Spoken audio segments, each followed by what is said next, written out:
वक्फ board के फैसले को लेकर सियासी खींचतान शुरू हो चुकी है। कांग्रेस सांसद तारिक अनवर ने छत्तीसगढ़ वक्फ बोर्ड के फैसले पर ऐतराज जताया, जबकि फैसले का विरोध करने वालों पर साधु संत भड़के हुए हैं। मस्जिद मदरसों में तिरंगा फहराने को धर्म के चश्मे से देखा जा रहा है। यहां तक कि सियासतदान भी इस आदेश पर सवाल उठा रहे हैं। कांग्रेस सांसद तारिक अनवर को तो ये फैसला बकवास लग रहा है। मैं समझता हूँ ये सब बकवास है।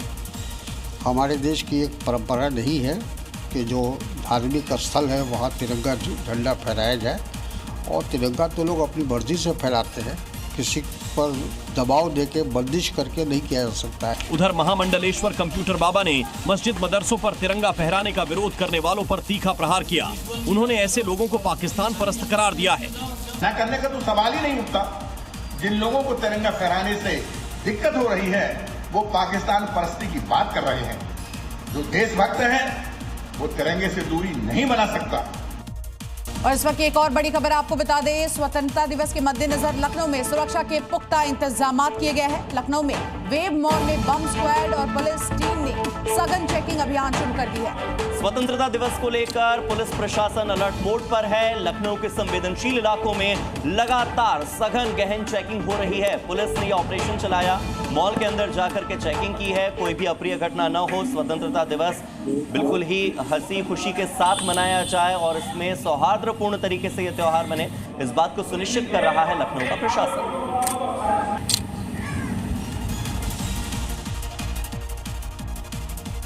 मस्जिदों और दरगाहों में ध्वजारोहण के आदेश का ऑल इंडिया मुस्लिम जमात ने समर्थन किया। इस्लामी संस्थाओं, मदरसों, दरगाहों पर तिरंगा लहराने की अपील की गई है।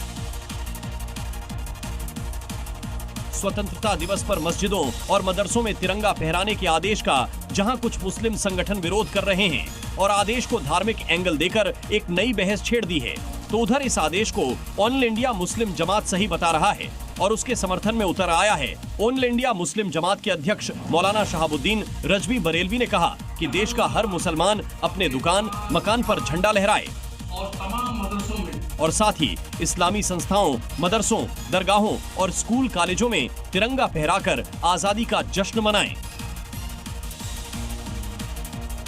बड़ी खबर दिल्ली एनसीआर से, जहां पर तेज बारिश और रात से ही बूंदाबांदी का दौर लगातार जारी है।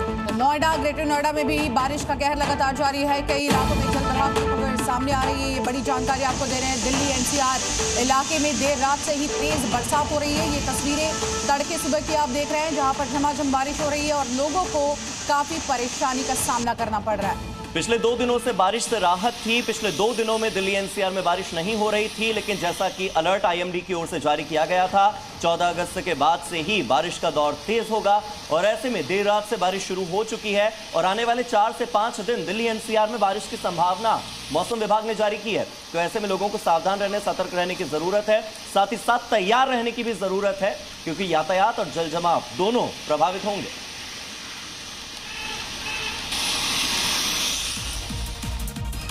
खबरों में आगे बढ़ेंगे। वृंदावन के बांके बिहारी मंदिर में कॉरिडोर बनाने का रास्ता साफ हो गया है। उत्तर प्रदेश सरकार इसके लिए सदन में अध्यादेश लेकर आई। हालांकि गोस्वामी समाज लगातार इसका विरोध कर रहा है। ये मामला सुप्रीम कोर्ट तक भी पहुंच चुका है।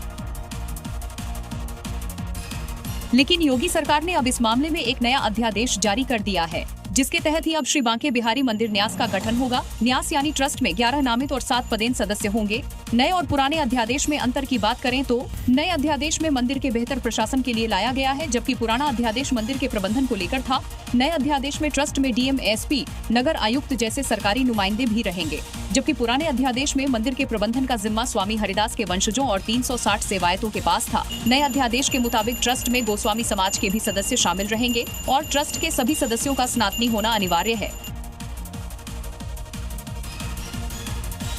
आखिर बांके बिहारी मंदिर का विवाद क्या है, आपको ग्राफिक के जरिए समझाते हैं। दरअसल बांके बिहारी कॉरिडोर का जो पूरा विरोध हो रहा है वो क्यों हो रहा है वो भी समझिए। मंदिर के सेवायत गोस्वामियों को इससे ऐतराज है। तो गोस्वामियों का तर्क है कि मंदिर सार्वजनिक संपत्ति नहीं है। बांके बिहारी मंदिर पीढ़ियों से निजी संपत्ति है। बिहारी जी को छीनने की कोशिश का बड़ा आरोप भी लगा है। तो वहीं कॉरिडोर निर्माण का फैसला वापस लेने की मांग उठी है। तो देखिए, बांके बिहारी जी को छीनने की कोशिश का आरोप लग रहा है और कॉरिडोर निर्माण का फैसला वापस लेने की मांग हो रही है। बताया जा रहा है कि अधिग्रहण पर इच्छा मृत्यु की चेतावनी गोस्वामी समाज की ओर से दी गई है।